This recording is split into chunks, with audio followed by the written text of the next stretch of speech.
بسم اللہ الرحمن الرحیم۔ السلام علیکم ناظرین، میں ہوں آپ کا میزبان محمد اکرم۔ آج ہمارے ساتھ جو مہمان شخصیت موجود ہیں، امجد محمود اعوان صاحب، تنظیم الاخوان پاکستان کے سیکرٹری اطلاعات ہیں، اسلام آباد سے ان کا تعلق ہے۔ ان سے ہم ملک کی موجودہ صورتحال پر گفتگو کریں گے۔ السلام علیکم امجد صاحب۔ وعلیکم السلام۔ امجد صاحب، یہ بتائیے گا کہ یہ جو موجودہ حکومت ہے، اس نے جب الیکشن لڑا تھا تو بڑی تبدیلی کی بات کی تھی کہ ہم تبدیلی لائیں گے، تو کیا یہی تبدیلی تھی کہ آج ملک کا جو حال ہے وہ آپ کے سامنے ہی ہے؟ مہنگائی اتنی زیادہ ہے اور عوام پریشان ہے، تو آپ کیا کہتے ہیں اس پر؟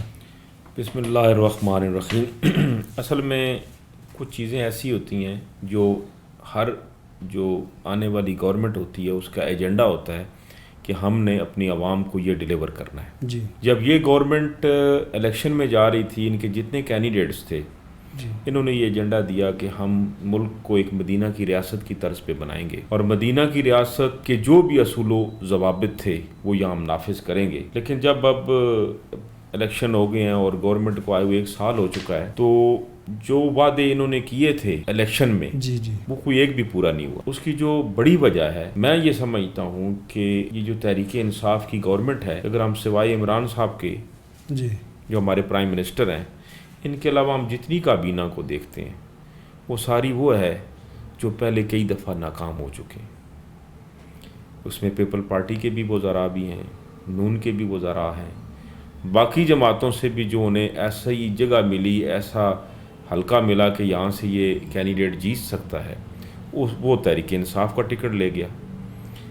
تو جب یہ ایک مربع بن گیا دیکھا جائے تو مختلف جماعتوں کا، تو وہ جب سب گورنمنٹ میں آ گئے ہیں اور ان کو وزارتیں ملی ہیں، تو انہوں نے سارا جو کچھ کیا ہے وہ اپنے مفادات کے لیے کیا ہے۔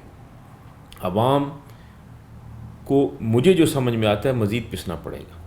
اچھا، یہ اور اس میں جو اقتصادی صورتحال کے بارے میں جو آپ نے بات کی نا کہ مہنگائی بڑھ رہی ہے، جی، جی، مہنگائی تب بڑھتی ہے جب آپ کے پاس اس شعبے کے ماہرین نہ ہوں۔ جی، ہمارے پاس جو ہمارے وزیر خزانہ سے لے کر جو ہمارے ماہر اقتصادیات ہیں، وہ پراپر اس شعبے کے نہیں ہیں۔ شعبے کے نہیں ہے۔ اس وجہ سے یہ سارا کچھ جو نظام ہے وہ ہمارا پستی کی طرف جا رہا ہے۔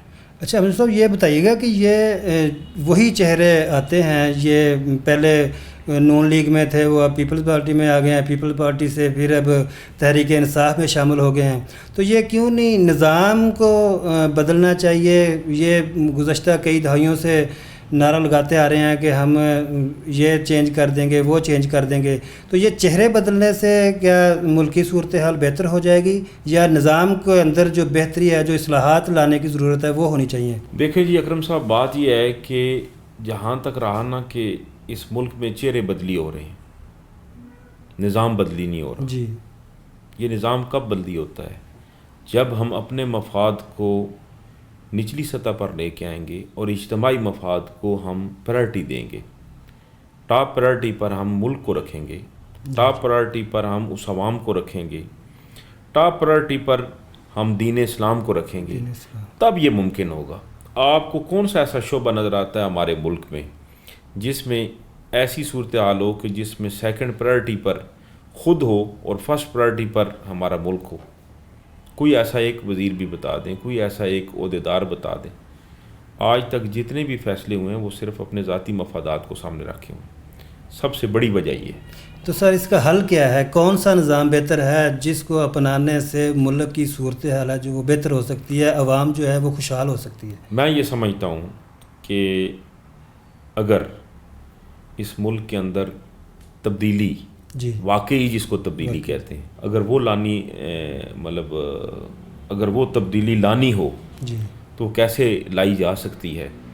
تو اس کے لیے ہمیں، جو ہم قوم ہے نا، جی، بحیثیت قوم، بحیثیت امت، ہمیں دین اسلام پر آنا ہو۔ اور میں آپ کو ایک اور بات بتاؤں کہ اس قوم کی کبھی حالت نہیں بدلتی جو اپنی حالت کے بدلنے کا جس کو خود خیال نہ ہو۔ خود خیال نہ ہو۔ ہم جب بحیثیت مجموعی دیکھتے ہیں تو دیکھیں، ایک آج پچھلے دنوں میں کل کی اخبار میں یا کہیں پڑھ رہا تھا کہ ٹماٹر جو ہے وہ اس کا ریٹ بہت اوپر چلا گیا ہے، 300 روپے کلو، 300 روپے کلو، اور باقی چیزیں کافی مہنگائی میں بہت اوپر چلی گئی۔ جی، جی، آپ بتائیں کہ ہم میں سے کون سا ایسا بندہ ہے جنہوں نے ان چیزوں کا استعمال چھوڑ دیا ہو؟ جی بالکل نہیں چھوڑا نا، نہیں چھوڑا، بلکہ ہمارا ایک بحیثیت مجموعی ایک اور عجیب المیہ ہے کہ جو چیز مہنگائی کی طرف جاتی ہے ہم اس کو زیادہ لے لیتے ہیں زیادہ کہ کہیں اور شارٹ نہ ہو جائے، جی جی اس وجہ سے وہ اور زیادہ مہنگی ہو جاتی ہے۔ حالانکہ ہمیں یہ چاہیے کہ اگر کوئی چیز ایسی جو کہ بغیر کسی وجہ کے بڑھ رہی ہے، اس کی ریٹ اوپر جا رہے ہیں تو اس کو چھوڑ دیں، اتفاق کر لیں، یہ وجہ ہے ساری۔ اچھا امجد صاحب، یہ عمران خان صاحب ریاست مدینہ کا تصور پیش کرتے ہیں کہ ہم اس کو ریاست مدینہ بنا دیں گے پاکستان کو، تو یہ جو صورتحال چل رہی ہے، سودی نظام ہے اور مہنگائی کا جو حال ہے، تو کیا یہ سمجھتے ہیں آپ کہ یہ ریاست مدینہ کا تصور جو ہے وہ اس طرح ہوگا، اس طرح ریاست مدینہ بنے گی؟ دیکھیں جی، بات یہ ہے کہ خالی بات کر دینے سے کہ یہ ریاست مدینہ بن جائے ایسے نہیں ہوتا، اس کے لیے بہت مضبوط بنیاد کی ضرورت ہے، اور اللہ کریم نے ہمیں وہ بنیاد دی ہوئی ہے۔ ریاست مدینہ کس طرز پر تھی ہمارے سامنے وہ سمبل موجود ہے۔ جی جی، اور میں یہ سمجھتا ہوں کہ یہ خالی ظاہری جو ہمارے بیانات ہیں نا، ان سے ریاست مدینہ نہیں بنے گی، اس کے لیے ہمیں وہ ٹھوس اقدامات اٹھانے پڑیں گے۔ ہمیں نظام تعلیم، نظام معیشت، نظام عدل، ان سب کو ایک ایک کر کے، اگر آپ سارا نہیں نافذ کر سکتے تو کسی ایک کو تو کریں۔ جی جی، آپ نظام تعلیم کو کر دیں، آپ نظام عدل کو کریں، آپ کسی ایک سے شروع تو کریں۔ جب آپ سٹارٹ لیں گے تو آپ کو اس کے ثمرات ملنا شروع ہوں گے، اور جب ثمرات ملیں گے تو خود بخود آپ اگلے نظام پہ جائیں گے، اس سے اگلے پہ جائیں گے۔ تو اس کے لیے میں ضمناً ایک اور بات بھی آپ سے عرض کروں کہ جو بہت ہی ضروری ہے، وہ یہ ہے کہ اس وقت اصلاح معاشرہ جو ہم عوام کو دیکھتے ہیں، ایک طرف گورنمنٹ ہے نا، جب ہم ساری ذمہ داری گورنمنٹ پہ ڈال دیتے ہیں کہ یہ انہوں نہیں کرنا ہے تو عوام باہر نہیں نکل سکتی۔